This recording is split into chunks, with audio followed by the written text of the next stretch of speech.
Halo teman-teman semuanya, kenalin nama aku Niko Zadidu Firnanda, biasa dipanggil Niko dari jurusan Teknik Kimia Angkatan 2023. Di Master TPB aku menjadi pengajar kimia. Alasan aku menggemari kimia dasar yaitu yang pertama kimia dasar itu asik dan menyenangkan.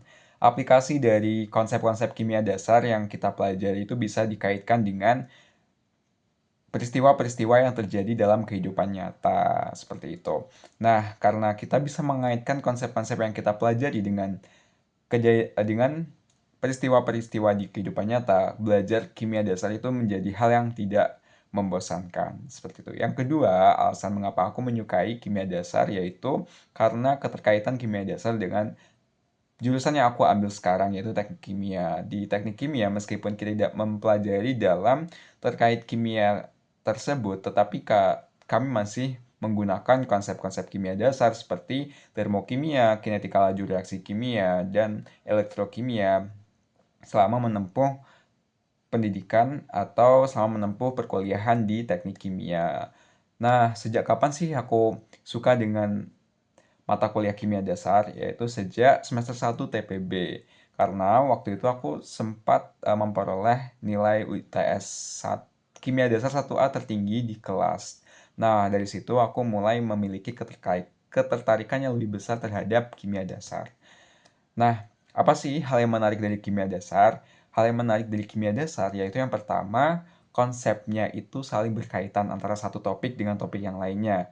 Misalnya kita belajar terkait reaksi redoks. Nah, di reaksi redoks itu kita perlu menyetarakan reaksi yang terjadi. Nah, untuk menyetarakan reaksi yang terjadi itu kita memerlukan yang namanya konsep stoikiometri.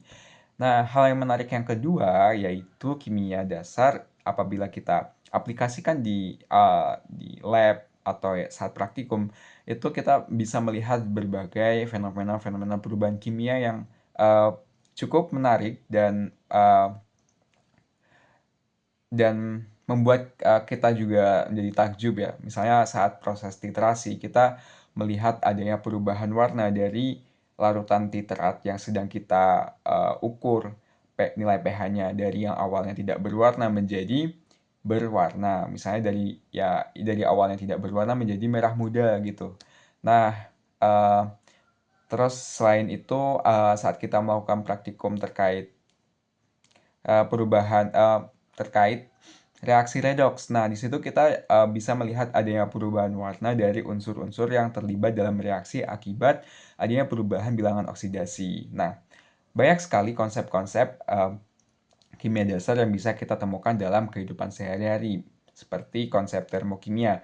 Nah, di termokimia kan kita belajar yang namanya perubahan entalpi. Perubahan entalpi ini berperan untuk menentukan temperatur maksimum yang bisa dicapai oleh suatu reaksi di dalam sebuah reaktor. Terkait itu kita bisa mencoba untuk uh, menyesuaikan struktur reaktor itu atau ya perancangan reaktor itu menyesuaikan dengan temperatur maksimum yang dicapai oleh reaksi tersebut. Nah, selain itu ada konsep yang namanya perubahan energi bebas Gibbs. Nah, perubahan energi bebas Gibbs ini bisa menjadi acuan dalam menentukan bahwasanya reaksi itu layak dijalankan atau enggak sih gitu. Nah, konsep-konsep ini akan kalian pelajari di kimia dasar dan saya akan mencoba untuk membuat kalian tertarik dengan kimia dasar sehingga bisa melewati masa TPB ini dengan bahagia dan tanpa adanya kesulitan di mata kuliah kimia dasar. Oke, sampai ketemu lagi teman-teman. Terima kasih.